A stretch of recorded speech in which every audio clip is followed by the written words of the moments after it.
L'histoire d'Adam et Ève est l'une des plus populaires de la Bible. En fait, c'est la première histoire racontée dans la Bible, et elle inclut des concepts tels que le péché originel. Beaucoup de gens interprètent ce récit comme une métaphore, mais nombreux sont ceux qui pensent que cette histoire tirée du livre de la Genèse est littérale et qu'elle s'est réellement produite. Malgré l'interprétation personnelle que vous pouvez en avoir, vous trouverez dans cette vidéo des faits curieux et inédits sur Adam et Ève. Je suis sûr que vous n'aviez jamais entendu certains d'entre eux auparavant. Bienvenue au mystère de l'insolite.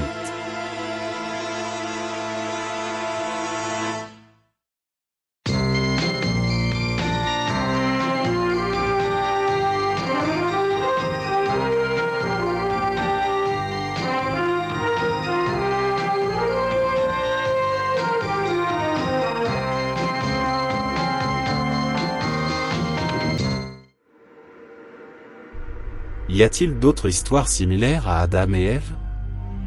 Il existe de nombreuses histoires de création similaires à Adam et Ève dans différentes cultures et religions du monde. On peut citer la mythologie grecque, dans laquelle le couple primordial est formé par Gaïa et Uranus, et la mythologie égyptienne, dans laquelle le couple primordial est formé par Geb et Nou. D'autres religions et cultures ont également leurs propres histoires de création. Lorsqu'il s'agit des premiers êtres humains, des histoires comme celle d'Adam et Ève n'apparaissent pas seulement dans la Bible. Le dieu de la fertilité Khnému de la mythologie égyptienne a également créé des personnes à partir d'argile, tout comme Dieu a créé Adam.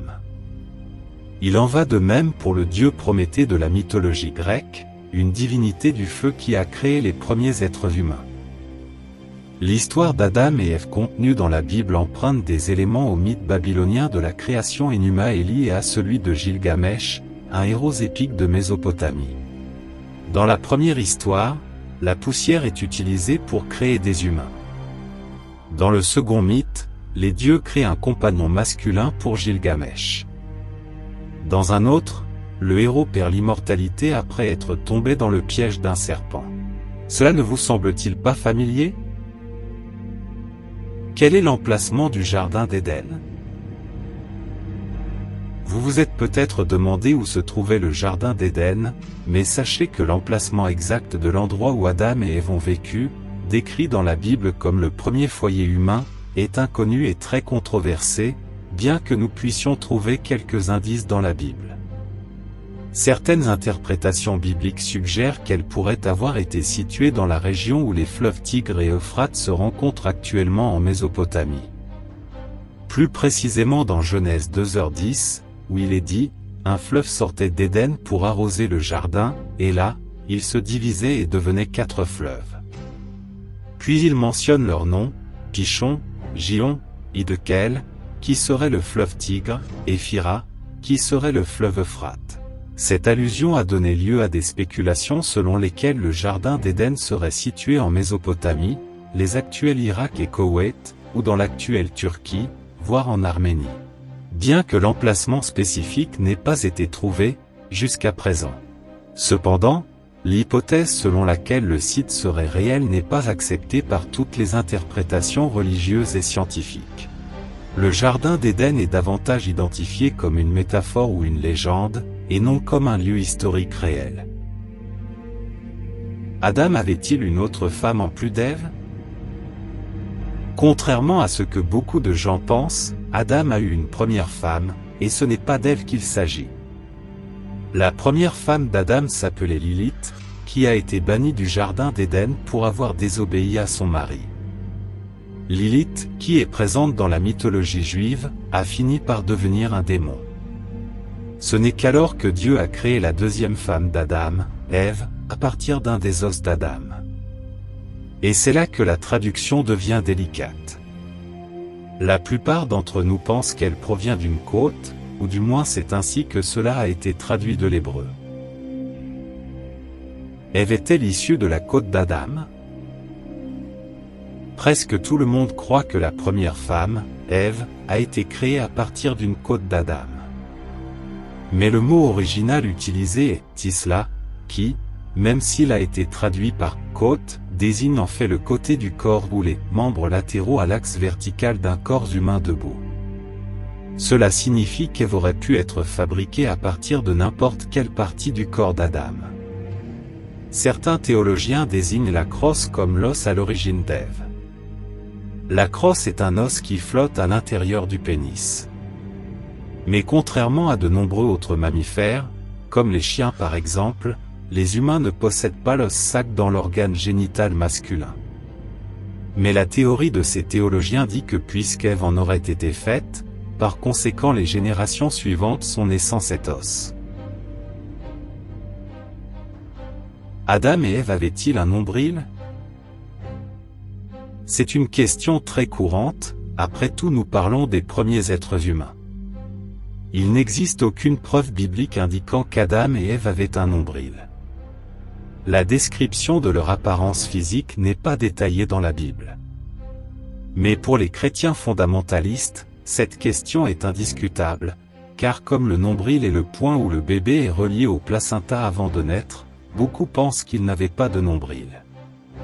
C'est bien sûr un aspect que de nombreux artistes ont négligé pendant des siècles, car de nombreux dessins et peintures d'Adam et d'Ève les représentent avec des nombrils. Est-ce le diable qui a présenté la tentation à Ève? Dans le récit biblique, le serpent est décrit comme étant l'une des créatures présentes dans le jardin d'Éden. Il est présenté comme ayant trompé Ève pour qu'elle mange le fruit défendu de l'arbre de la connaissance, ce qui a entraîné l'expulsion d'Adam et Ève de l'Éden. Le serpent, souvent considéré comme une métaphore de la ruse et de la tentation, est l'un des symboles les plus anciens et les plus connus de la tradition judéo-chrétienne. Satan n'était pas un personnage de la théologie juive primitive, et l'histoire originale n'avait donc rien à voir avec le diable. Il est probable que le serpent dans le livre de la Genèse a été interprété de cette façon par la suite. Plus vraisemblablement, ce lien provient du Coran islamique. Dans l'islam, Allah a créé Adam et a ordonné aux anges de l'adorer, mais Iblis, également connu sous le nom de Satan, a refusé de le faire. Ainsi, dans le Coran, le serpent est explicitement le diable. Quel est le fruit défendu? Vous avez probablement pensé que c'était une pomme, mais la Bible ne dit pas que le fruit défendu est en fait une pomme. Dans l'original écrit en hébreu, le mot utilisé pour définir le fruit est « peri », qui peut être interprété comme une variété de plantes, telles que les figues, les raisins et même le blé. Beaucoup pensent que le fruit défendu dans l'histoire de la Bible, dans laquelle le serpent encourage Ève à le manger, est symbolique, une métaphore de la tentation et de la chute des êtres humains. Il signifie la désobéissance au commandement de Dieu et la conséquence de cette désobéissance, et non un type spécifique de fruit qui a été mangé. Alors, d'où vient l'idée d'une pomme? Un jeu de mots du IVe siècle est à blâmer. Il s'avère que le mot latin « malus » signifie « mal » et signifie également « pomme ». Le savant Jérôme, qui a traduit la Bible en latin, a utilisé ce mot pour décrire le fruit de l'arbre de la connaissance. Puis, le poète anglais du XVIIe siècle John Milton a appelé le fruit défendu « pomme » à 2 reprises dans son livre « Paradis perdu », consolidant ainsi l'idée. L'accouchement est-il douloureux à cause d'Ève? Selon la traduction que nous connaissons de la Bible, l'accouchement est douloureux en raison de la désobéissance d'Ève à Dieu. La Bible dit qu'après qu'Ève ait mangé du fruit défendu, elle et son mari Adam ont été expulsés du jardin d'Éden, et Dieu a prophétisé que l'accouchement serait douloureux pour la femme en guise de punition pour le péché originel. Dans Genèse 3h16, Dieu dit « Je multiplierai grandement ta douleur et ta conception. Avec la douleur, tu enfanteras des enfants. » Cela, bien sûr, a suffi à justifier les douleurs de l'accouchement pour les femmes pendant des siècles. Mais il s'avère qu'il s'agit là encore d'un problème de traduction. Le mot hébreu original, etzef, signifie « travail », « labeur » ou « tâche ». Mais il a été traduit par « douleur », « chagrin », « angoisse » ou « pan ». La version islamique d'Adam et Ève. La version islamique de l'histoire d'Adam et Ève est similaire au récit biblique, mais il existe des différences importantes. Dans la tradition islamique, Adam est considéré comme le premier prophète de Dieu et comme le père de l'humanité. Selon le Coran, Dieu a créé Adam à partir d'argile et lui a insufflé la vie, puis il a créé Ève comme compagne. Toujours dans la version islamique, tous deux sont tentés de manger le fruit défendu et de désobéir à Dieu, et pas seulement Ève. Dans la Bible, le châtiment est décrit différemment dans la tradition islamique, qui met l'accent sur l'importance du repentir et de l'obéissance à Dieu plutôt que sur le châtiment physique. Le péché originel n'existe pas dans l'islam, ce qui rend inexistante l'idée que toute l'humanité paie pour la désobéissance d'Adam et d'Ève pour l'éternité. Dans le Coran, Adam et Ève sont expulsés du paradis et séparés pendant 200 ans. Mais ils finissent par se rencontrer et ont deux fils, QBL et HBL, noms arabes de Caïn et Abel, ou aussi l'un tue l'autre. Adam et Ève ont eu beaucoup d'autres enfants. En fait, selon le Coran, Ève a donné naissance à 20 paires de jumeaux. La théorie pré-adamite. La théorie pré-adamite est apparue vers 1655. Il s'agit d'une théorie théologique chrétienne basée sur des interprétations controversées de la Bible et qui n'est pas acceptée par la plupart des confessions chrétiennes.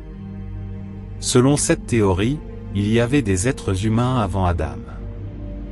Cela signifie que ceux qui ne sont pas des descendants ne sont pas aussi importants et, par commodité, moins blancs.